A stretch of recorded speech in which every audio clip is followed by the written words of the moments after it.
Muy estimada doña Tania, senadora de la República, muy estimados altos oficiales, familiares de las personas afectadas por este problema de los falsos testigos, muy apreciados ciudadanos.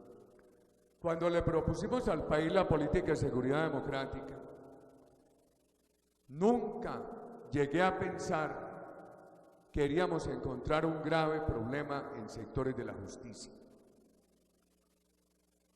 Yo me había formado en una escuela de Derecho, en la cual se infundía un respeto reverencial por la justicia, por los jueces, por las altas cortes.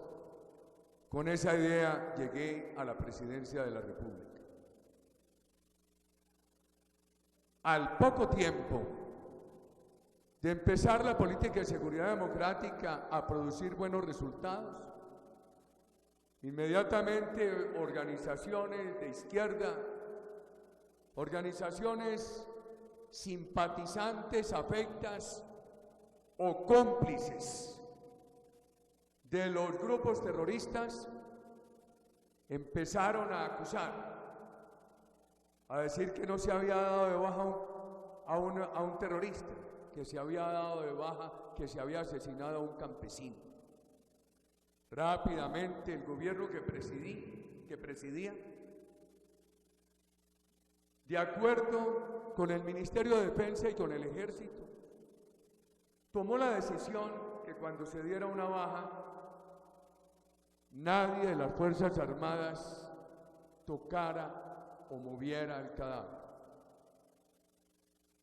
que se esperara la llegada del CTI, de la Fiscalía, para hacer el levantamiento. Pensamos que era una señal de transparencia, una señal adicional de la buena fe, de lo que pretendíamos con esa política de seguridad democrática: eficacia y transparencia. Es importante anotar que eso se cumplió rigurosamente. Vinieron sucesos muy dolorosos: Guaitarilla, Cajamarca, el tema de Jamundí, pocas semanas antes de la reelección presidencial de 2006. Debo recordarle al país que algo que dio a nuestro gobierno fue permitir e impulsar que todo eso se publicara. Nunca pretendió nuestro gobierno tapar. Al contrario, lo que hicimos fue impartir la instrucción de que era por iniciativa del gobierno y del Ministerio de Defensa que esos temas debían salir y de inmediato a la luz pública. Casos muy confusos, tristes, lamentables, que desacreditan a nuestros soldados y policías, como Guaitarilla y como Jamundí. Y un caso de engaño, de mucha frustración, Cajamarca. Después de aquella Semana Santa, yo, en ejercicio de las funciones presidenciales, fui a Cajamarca, y el destacamento militar que había allí, los soldados me dijeron que habían procedido era contra guerrilleros. Después apareció que habían asesinado a unos campesinos. Qué doloroso. A raíz del enfrentamiento entre policías y soldados en Jamundí, donde infortunadamente había de por medio un tema de narcotráfico,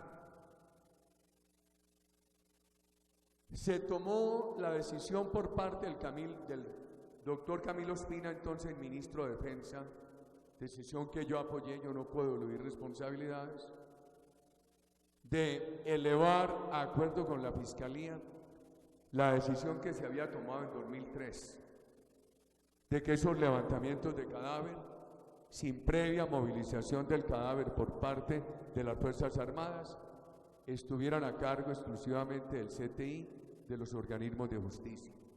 Se hizo el acuerdo. Después viene el tema que se conoce como falsos positivos. A la presidencia de la República llegan una noche de 2008 el ministro de la Defensa,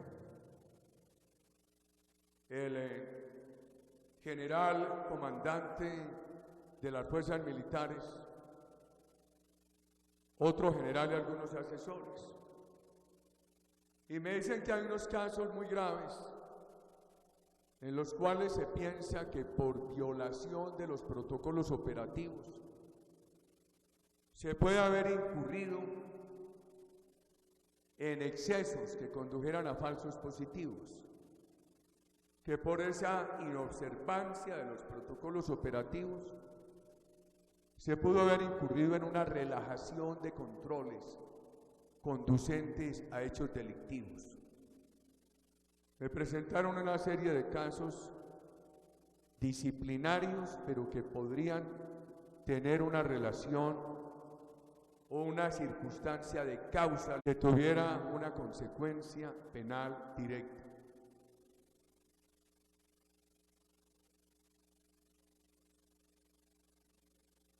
Año y medio después, ya saliendo de la presidencia,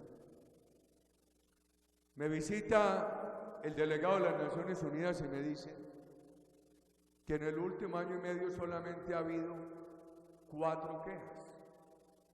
Y yo, muchas, no debería haber una sola.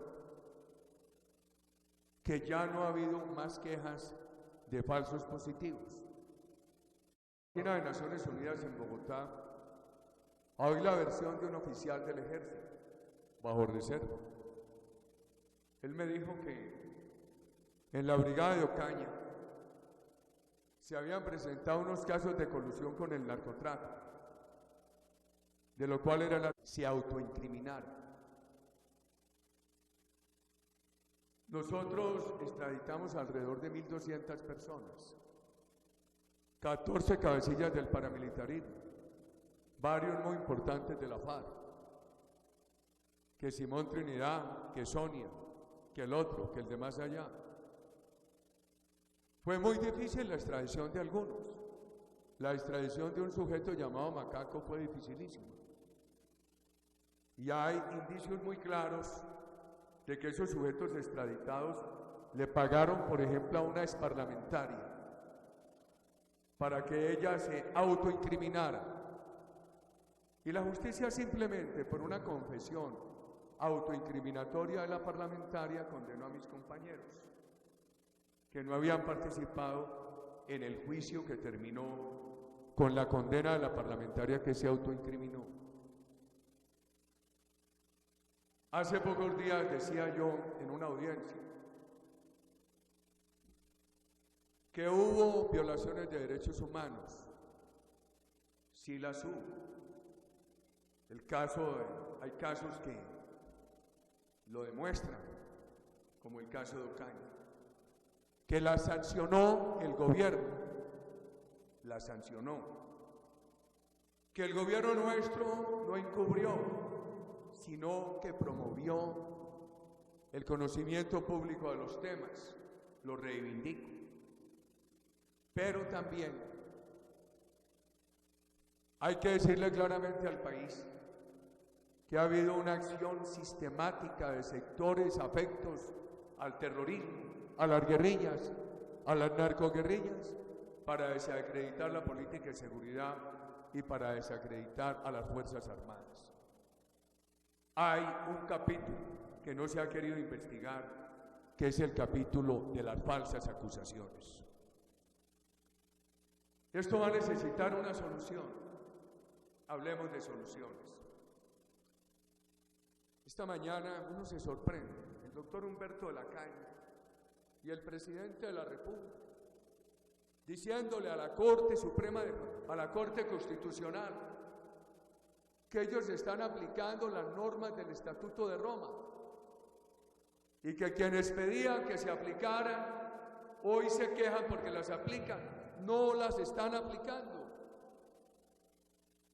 A no ser que el fiscal de la Corte Penal Internacional cambie su jurisprudencia y su doctrina, los delitos atroces necesitan cárcel.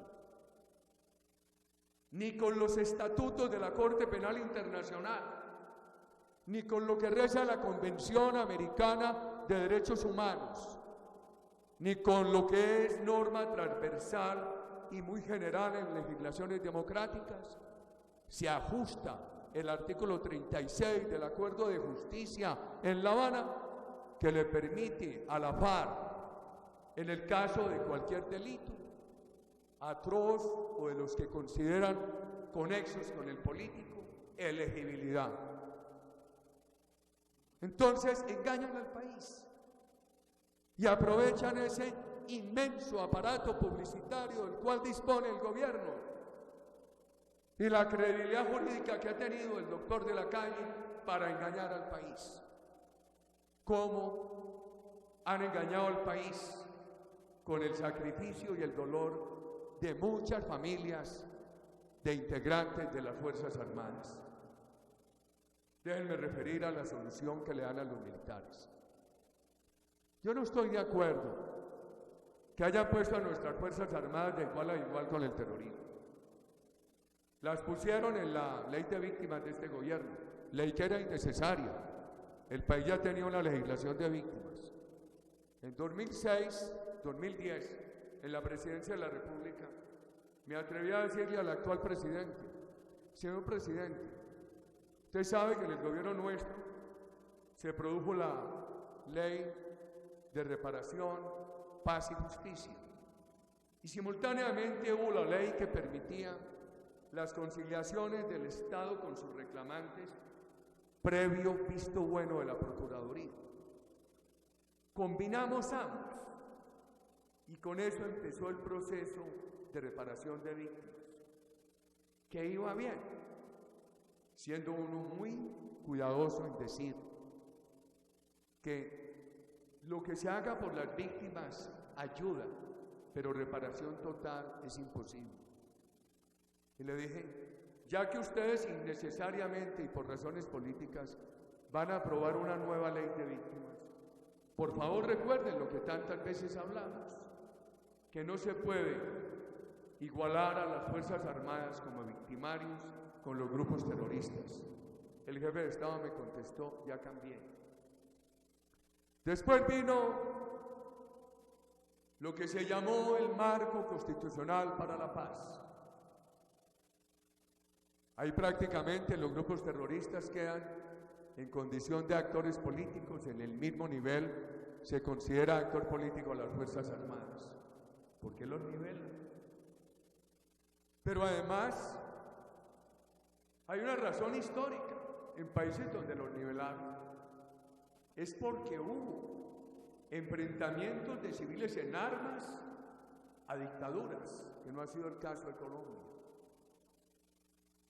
En Colombia nosotros no hemos tenido las Fuerzas Armadas de la dictadura, hemos tenido las Fuerzas Armadas de la institucionalidad democrática. Gracias a nuestras Fuerzas Armadas, este país en el siglo pasado fue el país de América Latina con más corta interrupción democrática. México tuvo 12 años de interrupción democrática, nosotros 4. Y la interrupción democrática del siglo pasado fue un tema más de la política que de las Fuerzas Armadas. Eso no lo han dicho.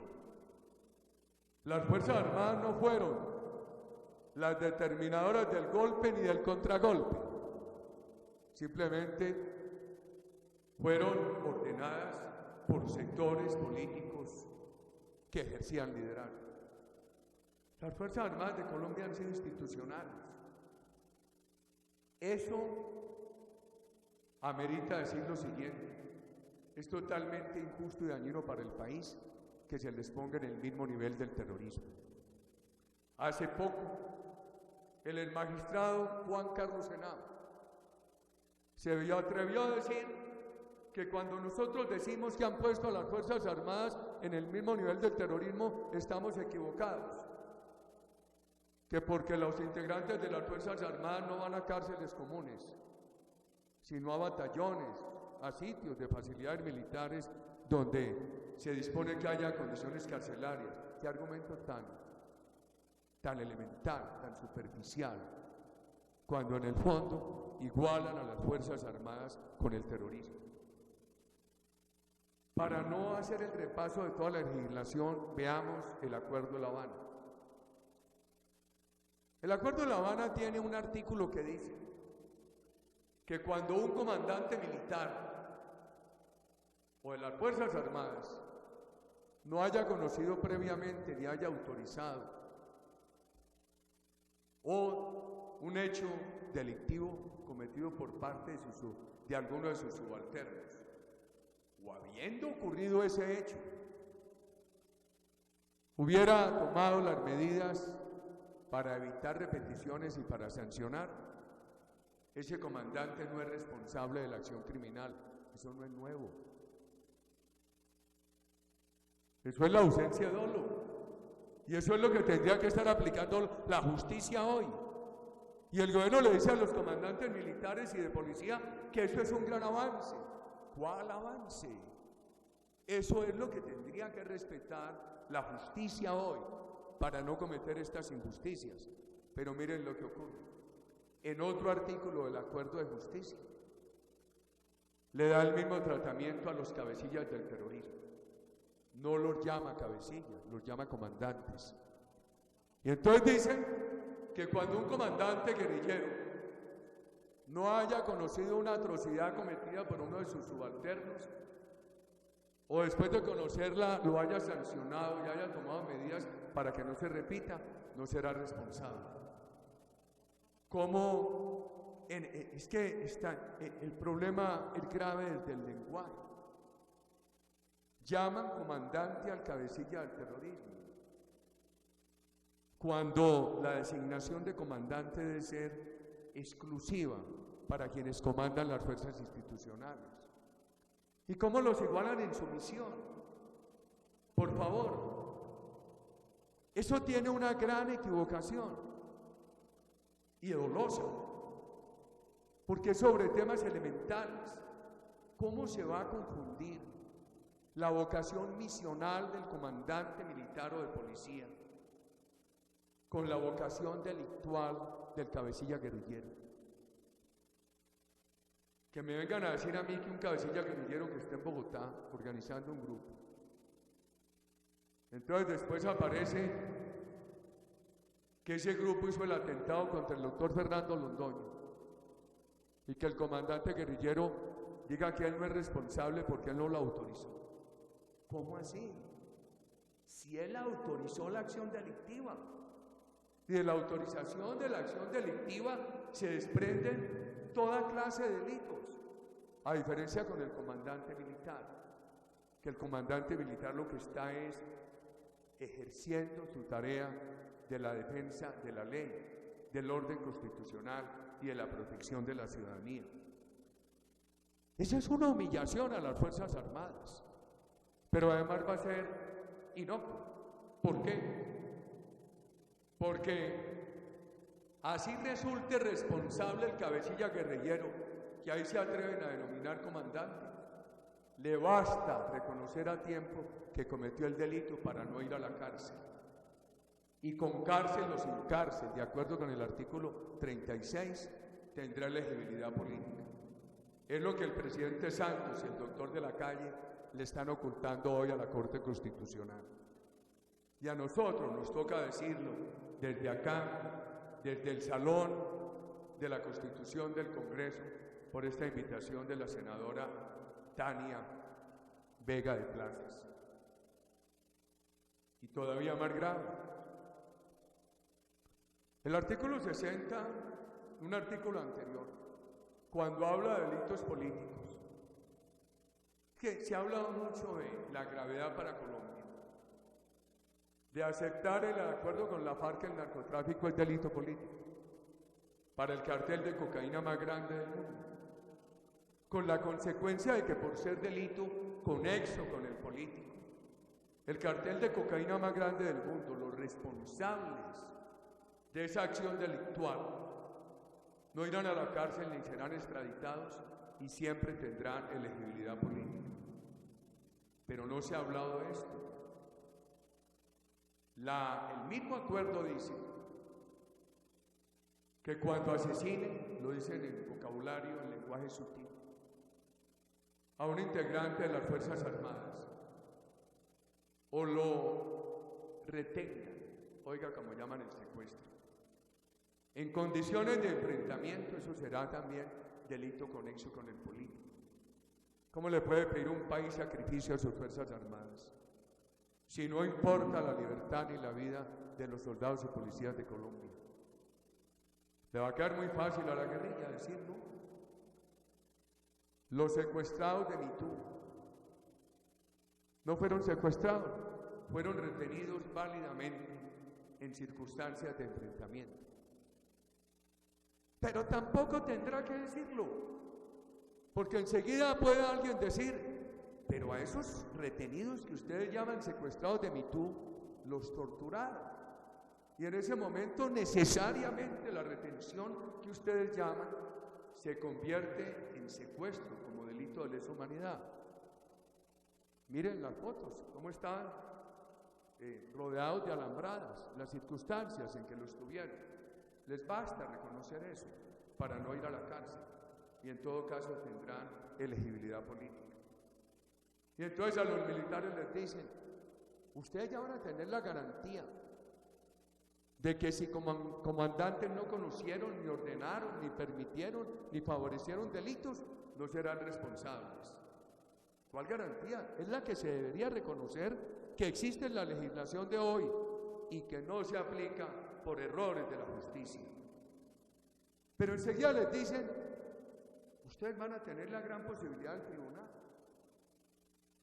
La FARC participa con el gobierno en la definición de las instituciones y de los mecanismos para nombrar los jueces. Para hablar con la mayor lealtad al texto, no a la intención de ese acuerdo. La FARC será nominadora indirecta de los jueces del Tribunal de Justicia Transicional, al cual se tendrán que someter integrantes de las Fuerzas Armadas civiles y por supuesto la guerrilla. Entonces, ¿qué le pasa a un integrante de las Fuerzas Armadas? Va a decir, bueno, me someto aquí y me expongo a un riesgo, al riesgo de que este tribunal me absuelva o me condene a 15 a 20 años de cárcel. Y entonces tendrá que razonar cómo evito el riesgo. Evito el riesgo para no irme a la cárcel o para que me saquen de la cárcel diciendo, sí, yo cometí ese delito, reconociendo el delito, así no lo hubieran cometido. Grave antecedente para Colombia, para sus instituciones, para el honor de las Fuerzas Armadas, para la memoria histórica. Porque en la memoria histórica no va a quedar que ese comandante no cometió ese delito, simplemente va a quedar que lo reconoció. En la memoria histórica no se va a registrar que lo tuvo que reconocer a pesar de que no lo había cometido para evitar el riesgo de cárcel. En la memoria histórica simplemente van a consignar que él aceptó que fue el autor de ese delito. Me parece muy grave. Yo creo que esto necesita otras soluciones.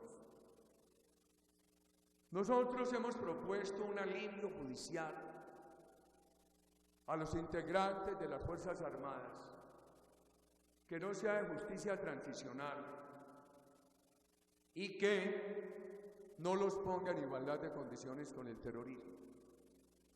Se discuten muchas fórmulas.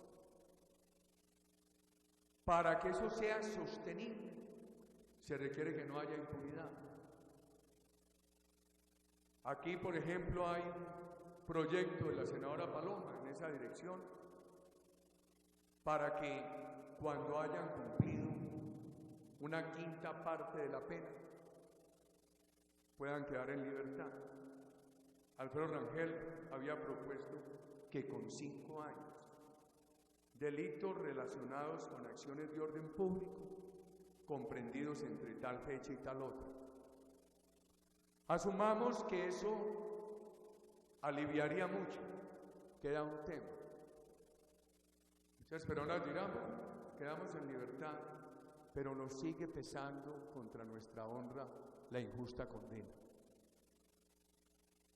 A eso hay que buscarle un camino. Yo creo que el país está, en el caso de los aforados, los altos mandos, como en el caso de mis compañeros de gobierno y de tantos colombianos, el país está necesitando la segunda instancia. Y yo creo que el país va a tener que buscar un procedimiento expedito de revisión para los condenados de las Fuerzas Armadas. Nosotros estamos con toda la disposición de buscar eso. Hoy somos apenas 20 senadores de los 102, pero tenemos todo el compromiso. Y esto se vienen acontecimientos. Vamos a ver cómo hablamos de aquí al martes. Si no, tenemos que salir con otro tema sumamente delicado que tenemos en investigación, sobre lo que ya es un secreto a voces, que en los primeros días de junio el gobierno y la FARC firmarán un protocolo de armas y firmarán que un cese bilateral, a lo cual hay que anticiparnos preguntando, y ese cese bilateral, el cese de la FARC va a ser como la tregua del 20 de julio, que por engañar a la Colombia urbana han disminuido masacres, secuestros colectivos, por engañar a la Colombia urbana de los televidentes, han disminuido destrucción de infraestructura, pero simultáneamente han aumentado narcotráfico, extorsión, control territorial, y están llenando al país de catatumbos. Catatumbo que se replica en Anorí, el catatumbo que se replica en Paramí. Allí la FARC obliga a los campesinos a producir coca, se la vende a las bandas criminales. Los funcionarios de parques nacionales no pueden cumplir sus funciones y las Fuerzas Armadas tampoco, o los alrededores de Ituango, o esa ladera de la cordillera de Risaralda hacia el Chocó, o parte del río Atrato y parte del río San Juan, o el Pacífico Sur, o el área de Tumaco, el río Mira, la frontera con Ecuador, o la frontera con el Ecuador en el área del Putumayo. Al país lo están llenando de catatumbos. Están rompiendo a pedazos la unidad nacional, la están rompiendo de facto. Y voces del gobierno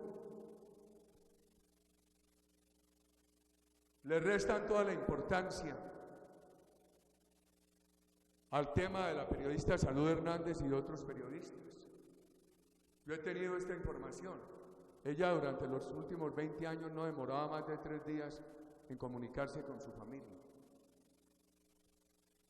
Y su familia está esperando una comunicación desde la semana pasada. Bienvenida a la doctora Paloma, aquí es nuestra esperanza hoy ante la Corte Constitucional. Salud Hernández es una mujer seria y contundente. Si Salud Hernández estuviera en un trabajo periodístico, ya tendría que haber percibido la preocupación de los colombianos por la circunstancia de no saberse de ella. Y responsablemente, como responsable es ella, habría mandado ya una comunicación diciendo: no se preocupen, que estoy en un trabajo periodístico.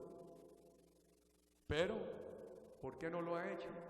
Eso, más la circunstancia de que nunca en los últimos 20 años había dejado de comunicarse con sus familiares por un periodo de más de 3 días, hoy nos hace pensar que está secuestrada y el gobierno subestima el secuestro. Uno no le pide al gobierno que salga con improvisaciones a asignar culpas, pero uno tampoco le puede aceptar al gobierno que una situación como la que se está viendo en tantos lugares de Colombia la subestime. Mientras hoy se van a la Corte Constitucional a exponerle guleyadas para buscar la legitimación constitucional de la impunidad, al mismo tiempo aparecen de permisivos y de cómplices con el terrorismo, facilitando catatumbos en Colombia, facilitando y prestándole importancia a casos tan graves como este secuestro de Salud Hernández y de los otros comunicadores. Yo los invito a ustedes a pensar en tres cosas. Primero, ¿cuál es la solución de fondo a los testigos falsos? Acabar el principio de oportunidad, yo no me atrevería. Otras instancias, no lo sé. Me preocupa mucho la politización de la justicia. Plinio decía hace unos años, cuando yo defendía la justicia totalmente, él me decía, ojo, que la guerrilla de esos grupos afines están preparando trasladar su acción a la justicia. Uno no puede negarle a un juez o a un fiscal que tenga ideas políticas, pero lo que el juez y el fiscal no le puede negar a la sociedad es que para tomar decisiones se tiene que apartar de sus ideas políticas.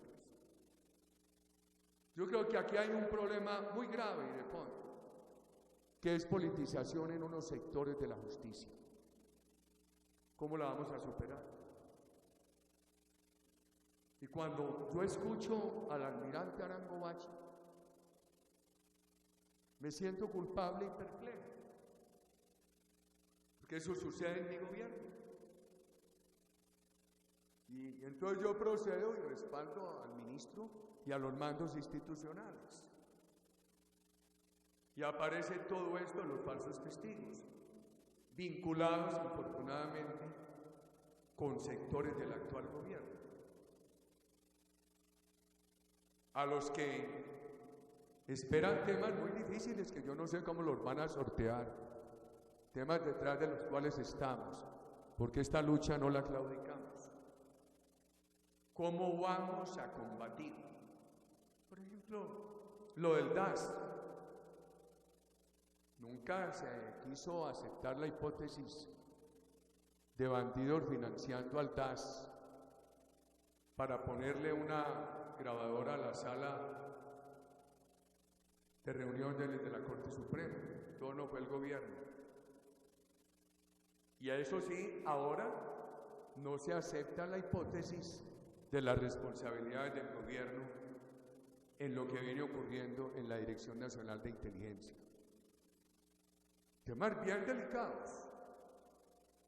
¿Cómo se va a enfrentar el tema de la politización en la justicia?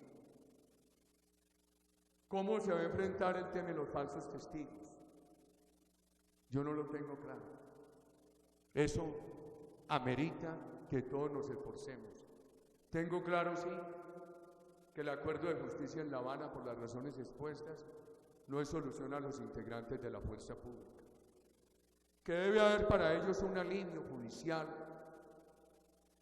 sin impunidad, independiente de la justicia transicional, que no los nivele con el terrorismo,